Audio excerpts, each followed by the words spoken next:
తెలంగాణలో చలి పంజా విసురుతుంది. రాష్ట్ర వ్యాప్తంగా కనిష్ట ఉష్ణోగ్రతలు సాధారణం కంటే 3 నుండి 4 డిగ్రీల సెల్సియస్ మేర తగ్గే అవకాశం ఉందని హైదరాబాద్ వాతావరణ కేంద్రం ప్రకటించింది. రానున్న రోజుల్లో చలి తీవ్రత మరింత పెరగనుండటంతో ప్రజలు అప్రమత్తంగా ఉండాలని సూచించింది.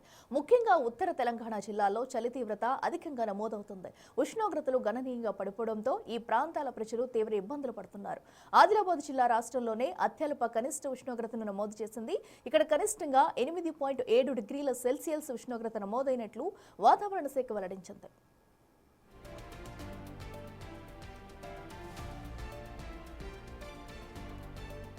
రాగల 4 రోజులు ఆదిలాబాద్, కామారెడ్డి, కొమరంభీం, మంచిర్యాల, మెదక్, నిర్మల్, సంగారెడ్డి జిల్లాల్లో కనిష్ట ఉష్ణోగ్రతలు 5 నుండి 10 డిగ్రీల సెల్సియస్ వరకు నమోదయ్యే అవకాశం ఉందని ఆరెంజ్ అలర్ట్ జారీ చేసింది. రాష్ట్రంలోని అనేక ప్రాంతాల్లో ఉదయం వేళ దట్టమైన పొగమంచు కమ్ముకుంటుంది. అంతేకాకుండా ఆదిలాబాద్ జిల్లాలోని కొన్ని ప్రాంతాల్లో పగటి వేళ సైతం పొగమంచు తగ్గడం లేదు. చలి తీవ్రత దృష్ట్యా వృద్ధులు, పిల్లలు తగిన జాగ్రత్తలు తీసుకోవాలని, అత్యవసరమైతే తప్ప ఉదయం, సాయంత్రం వేళల్లో బయటకు రాకుండా ఉండాలని వైద్య నిపుణులు సూచిస్తున్నారు.